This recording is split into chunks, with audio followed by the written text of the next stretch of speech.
This time last year, the Knicks were back. I'm the furthest thing from a Knicks fan, but even I got goosebumps when playoff games were back in Madison Square Garden and we had fans back in the arenas. It was a fantastic time just to be an NBA fan. Unfortunately, even though they did have home court advantage in the first round, that was about as fun as it got for them. They won one playoff game, they lost in the first round, Julius Randle was pretty bad, and that was the end of the season. And they go into the offseason and they invest heavily in the core pieces of that team. They give Julius Randle a big contract, they sign a couple of other guys, they really try and make a big playoff push once again this year, and it pretty much all fell apart. Finishing the season 6 games out of even making the play-in game certainly was not part of the plan after all the investments the Knicks made, so it's clear there's going to be some changes to this roster, and that's what we're going to be talking about in this video, how to fix the Knicks. Really quickly though, I want to thank the sponsor of today's video, PrizePicks. PrizePicks is a great way to play player props, and during these playoff games, you have an opportunity, if you're right, to win some cash. You can see some selections that I've made in the past week or so that really illustrate the variety of different ways you can play with PrizePicks. You can just pick 2 players if you want to in a single quarter, pick over or under on those numbers, as I did with Jimmy Butler and Tobias Harris. You can win that way, or you can pick up to 5 players and once again pick over or under for each of their numbers, as I did last week, and you can win some cash there as well. And if you're someone like me that watches a ton of basketball, you really feel like you have a good feel for how these games are going to go, PrizePicks is a great way to test that knowledge. So if this is something that you want to get into for the playoffs, I have an offer for you if you click the link in the description or you use code SPORTING at PrizePicks. If Jimmy Butler scores a single point in any of Miami's remaining playoff games and you are a first-time depositor on PrizePicks that places a $5 play, you instantly get $50 in promo credits. Once again, that is with the link in the description and the code SPORTING, and thank you again to PrizePicks for sponsoring this video. So step 1 for me, anytime I do one of these videos where you're trying to figure out what the future of the team is, where are you going to go with this roster, you have to identify the core pieces. Now, very rarely is a player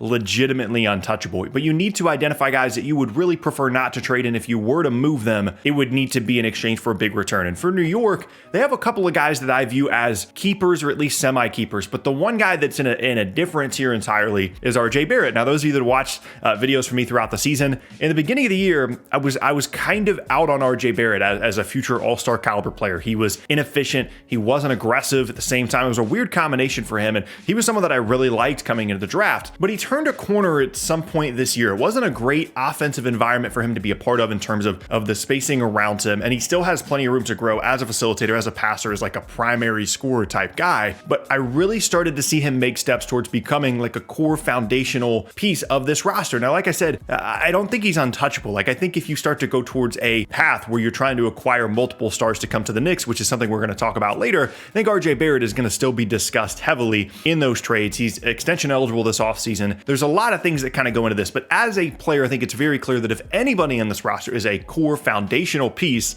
it's RJ Barrett. Now, outside of that, there are some other interesting guys on this roster. Quentin Grimes, Mitchell Robinson, Obi Toppin, Emmanuel Quickley. All those guys are intriguing and could be future fits on this roster.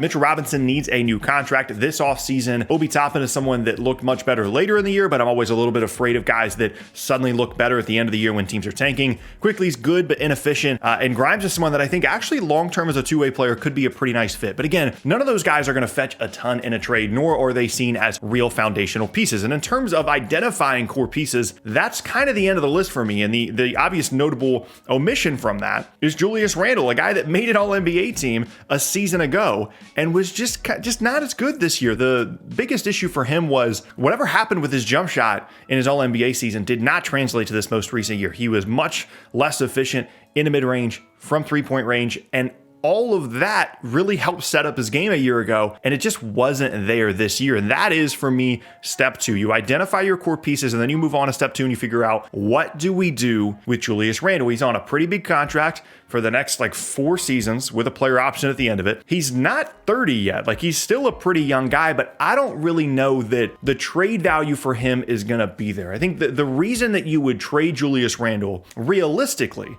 would be to facilitate some kind of other star coming in. So you move his contract with some other stuff to be able to create the space to make some other moves. I don't think that there's a Julius Randle trade out there that significantly improves the New York Knicks, simply because his value is so much lower now than it was a year ago. And maybe he recovers from that, has a much better season this year, and that can change a lot of things for them. But that's definitely the second step in this plan, is evaluating for them what the trade market is like for him, and if it makes sense, if it's worth it to move him. I think there are a lot of Knicks fans that right now would love to move Julius Randle because it was a bad season for him, and he's just not a guy they'd like to have on their team. And I totally understand that, but that's not really the way you can go about the decision-making process when you're trying to quote-unquote fix a team, because if you just trade him to trade him without actually making your team better, it doesn't really do anything for you. And I think the contract is prohibitive to them actually improving their team. Now, that's not to say that I wouldn't try. I absolutely would call around and see what teams would be willing to offer in exchange for Julius Randle. I just think it's going to be a difficult conversation to have to really improve your roster. And then step 3 for the Knicks, as it is for any team that you're trying to build or rebuild, is you got to figure out the money. They're on the hook for almost $120 million for next season, and that is without accounting for a possible Mitchell Robinson extension for next season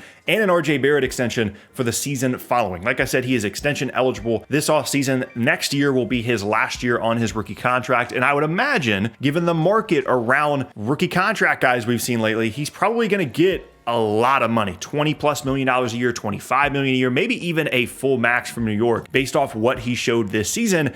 And you do have to account for that. Now, even if you just say RJ Barrett's getting $25 million a year on his new extension, they're actually not in a completely horrible, awful spot from a contract standpoint over the next couple of seasons. You can basically cancel out the RJ extension by declining some of the team options on guys coming up like Alec Burks, Derrick Rose 2 seasons from now. You can basically cancel out that increase in the cap. The two biggest contracts they have to deal with are, of course, Fournier and then Randle, who we talked about earlier. But those guys aren't making like 40 a year. They're making between 22 to 27. It's a little bit more manageable should you want to make some kind of move, should you be in the market for some kind of star, whether it be in a sign and trade scenario or otherwise. Those contracts are a little bit more movable than they used to be. And so now that we've kind of established the outline for where New York is from a roster perspective moving forward, we're going to talk about like, how do you fix this? How do you get this team to a spot where they are a contender? That's the goal of this team and every other team in the league, is how do you contend? What is that path? And it's very clear for them. There's one of two options. You can be patient. You can build around RJ Barrett. You can try and move some of these bigger contracts, hope that some of these younger guys develop and go from there, or you can do the New York Knicks thing and you can try and add stars. And the stars thing makes way more sense from a contention standpoint, whereas building around RJ makes a little bit more sense from a sustainability standpoint, is probably way more realistic of a potential outcome. Now, when you're talking about the Knicks, this is always going to be a conversation. We've already gotten rumors about Donovan Mitchell, and there are a lot of guards, something that New York needs. New York needs a primary offensive guy. As good as RJ Barrett is, he hasn't proven yet to be the focal point of a really good NBA offense. And James Harden could be available this offseason. Zach Lavine, Bradley Beal. These are guys that could be gettable. Donovan Mitchell could be gettable this offseason if you are a Knicks team that is looking for that kind of step up in terms of them being a contender. I really don't know how they would make any of those moves possible without moving RJ Barrett. I think it's going to be difficult for them to go into a trade conversation for James Harden or Zach Lavine or whatever the case may be, sign and trade obviously for a couple of these guys, without including RJ Barrett in the conversation. It's almost like when teams negotiate with Oklahoma City in a trade, they're like, hey, you have 25 first round picks. How are you going to offer us one first round pick in exchange for whatever the case may be? It's the same thing if you're talking to New York. Like, we don't want Julius Randle. Like, you have the guy that we want. That's where the conversation's going to start. And that's the really difficult thing for New York, is they had this season a year ago and they jumped ahead of the timeline. It would be really nice in this offseason to have some of the flexibility that they had a year ago. And I understand why they re-signed Julius Randle the contract they did. Making an all-NBA team is no easy feat. Julius Randle is a very talented player, and Evan Fournier was someone that fit the mold of what they needed. It's just, if they had the season they did a year ago, this year, they'd be in such a good spot because they'd be the darlings of the NBA, this up-and-coming team. Zach Lavine would be a real possibility. Bradley Beal would be a real possibility. From a free agency standpoint, you could keep someone like RJ Barrett, and then all of a sudden, things look drastically different. But here's the bottom line for New York. When you look at what they've done since 2013, they've made one playoff appearance. They've won one playoff game since 2013.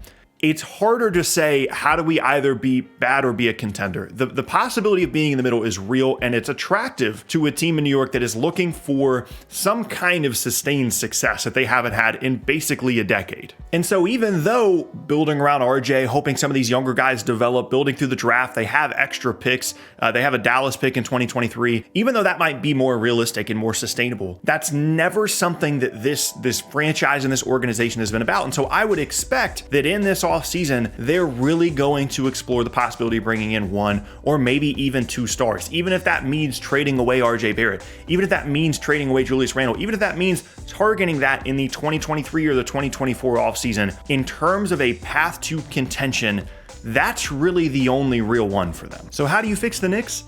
You don't really, because they're not necessarily broken. As bad as some of the contract stuff looks at times, the makings of a decent NBA team, of a playoff team, are here without a ton of tinkering, without a ton of adjustments. This could very easily be a playoff team next year. And if you wanted to change some things up, you could explore trading Julius Randle, trading Evan Fournier, re-signing Mitchell Robinson, or trying to, be really aggressive and going out to get a star. If you wanted to do that, you could. It's not really so much about fixing them. It's about how do you get towards being a real threat to win an NBA title. And really, it's not so much the fixing them that's difficult. It's how do you go beyond fixing them. There have been, a decade of Knicks teams that have been legitimately bad and had legitimately no hope. That's not what the land that they reside in anymore, fortunately for them. But the ability for them to be something more than that, I think the path towards that is really, really difficult to see right now. If it was up to me, I would explore some of the star trade stuff. I would see if Donovan Mitchell wants to be there. I would see if Zach Lavine wants to be there. And even if I could only get one of those guys and keep RJ Barrett